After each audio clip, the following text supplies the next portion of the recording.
ہو کیا دنیا کے اندر بھی مقبولیت کا ذریعہ بنے گا. بہت شکریہ.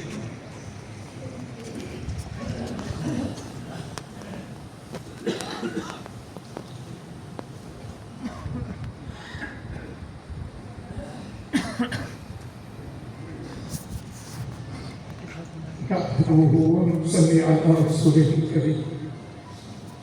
أما بعد، يا أيها الذين آمنوا اتقوا الله حق تقاته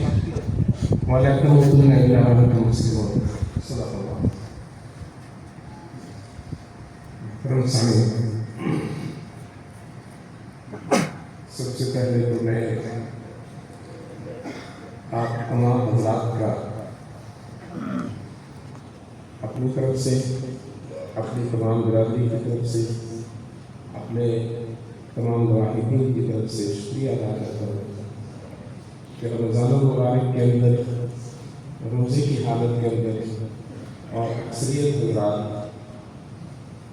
علماء کی ہے، حفاظ کی ہے، قراء کی ہے، اپنی اپنی مساجد کے اندر ان کی ذمہ داریاں بھی تھیں، ان کو چھوڑ کے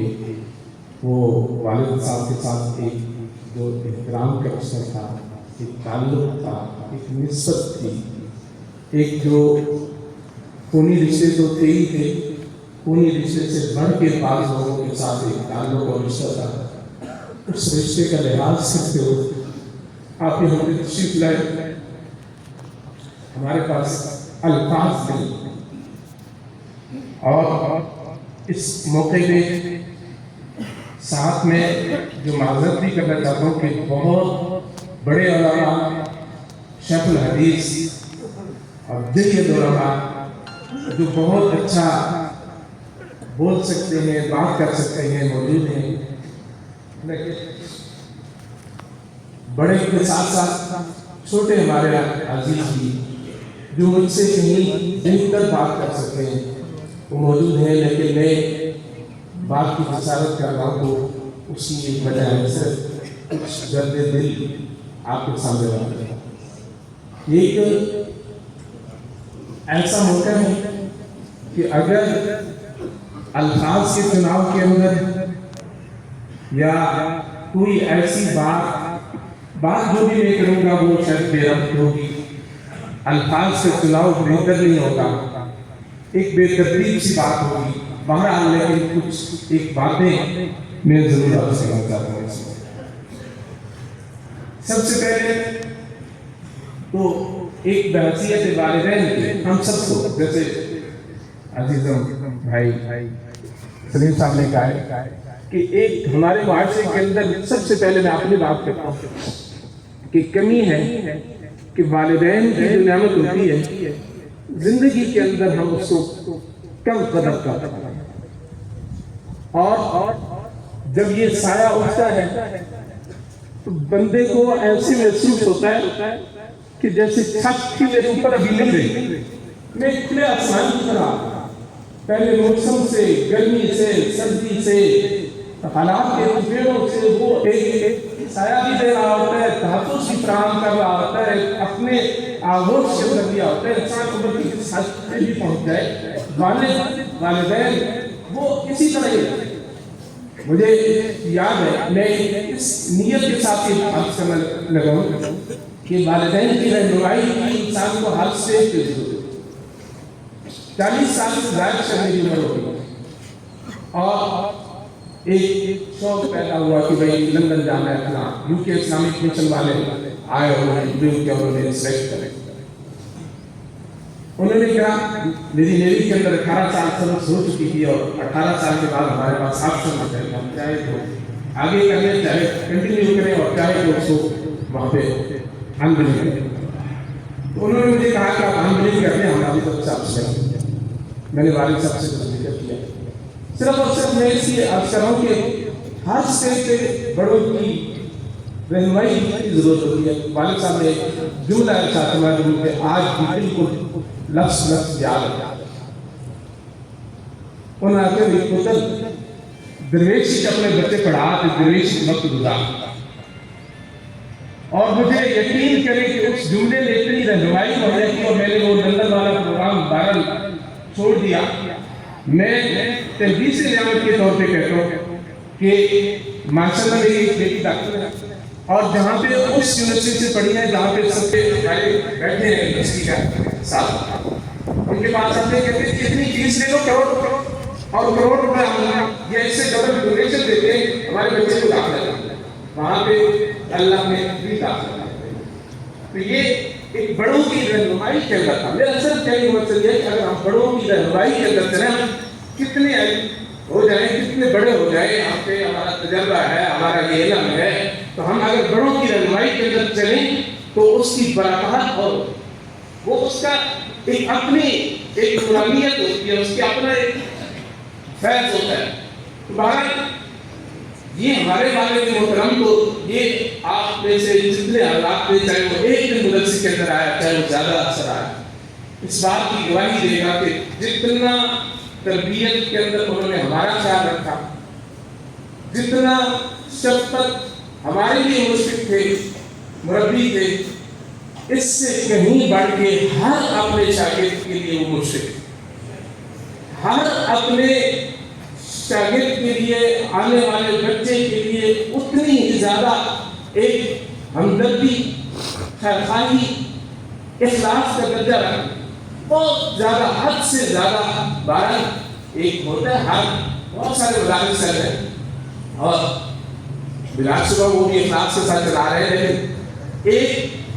قرآن مجید کے اندر حضرت ابراہیم علیہ السلام کو متعلق فرمایا ان ابراہیم کان امۃ واحدۃ قانتا للہ. اپنی ذات کے اندر ایک امت اپنی ذات کے اندر وہ ساری محترم والی بھی مدرس والی بھی ساری دوسری جو ہے حیثیتیں لے. میری اس وقت 60 کو عمر ٹچ کر گئی اور والد صاحب کو بھی یہاں پہ آ رہے ہوئے 60 سال تقریباً ہونے لگے. جیسا کہ شاعر محترم خورشید صاحب نے فرمایا 60 سال کے اندر مجھے ایک دن ایک بار بھی یاد نہیں ہے کہ والد صاحب شہری کو نہ اٹھے اور اٹھتے تھے وہی رات کو کسی وقت کیا 5 منٹ پہلے کیا ہے تھوڑا آپ کریں گے اس کے بعد ایک معمول آخر وقت تک وہ اٹھ جاتے تھے شہری کی وقت اور اٹھ کے جا کے ایک طرف جاتے تھے اور طلباء کو خود اٹھاتے اور طلباء کو اٹھا کے پھر واپس آتے وضو کر کے تہجد پڑھتے. اور ابتدائی عمر کے اندر جب جوانی کی عمر تھی تو نماز سے پہلے بہت سارے بچوں کی قاری خان بہادر صاحب کے ساتھ مل کے اور دوسرے اساتذہ کے ساتھ مل کے وہ سب کی منزلیں سن چکے ہو اور جب نماز کے بعد پھر حفظ کے مدرسین کی تھوڑی سی مدد کرتے تھے اور 8 بجے وہ کتابیں پڑھانے بیٹھ جاتے 11:30 بجے تک 12 بجے تک وہ کتابیں پڑھاتے تھے. اور یقین مانیں کہ بہت سارے لوگ سمجھتے ہوں گے کہ شاید اتنی شہادت زندگی گزاری ہے. ان کے شاگرد جو بہت سارے ایک بالکل بچوں کی طرح تھے گھر کے اندر بھی آتے تھے پیاز ٹماٹر کے ساتھ روٹی کھانا چٹنی کے ساتھ روٹی کھانا اور 11:30 بجے تک. اور یہ نہیں میں ایک اور چیز سو کے بات کر رہا ہوں کہ یہ وہ لوگ تھے کہ جنہوں نے آج میں 60 سال کے بعد ریٹائرڈ ہوں تو میں ایک جگہ ڈیوٹی کر رہا ہوں تو انہوں نے مجھے پوچھا کہ آپ کیا پیکیج دیں آپ کو کیا تنخواہ چاہیے آپ کو کیا سہولیات چاہیے. ہمارے لیے جتنے بھی بڑے تھے والد صاحب مولانا یاسین محمود شیخ عزیز مولانا نور محمد جتنے بھی یہ سارے مولانا عبدالقدوس صاحب انہوں نے اس علاقے سے کوئی پیکیج نہیں مانگا انہوں نے کوئی مراعات نہیں مانگی انہوں نے کوئی مطالبہ نہیں کیا کہ بھائی مجھے یہ دو گے تو پھر آگے میں یہ کام شروع کروں گا. بے لوث بلا کسی لالچ کے اللہ کی خاطر اللہ کے دین کی خاطر انہوں نے یہ کام شروع کیا ہے اور یہ پودا لگایا ہے. اور یہ پودا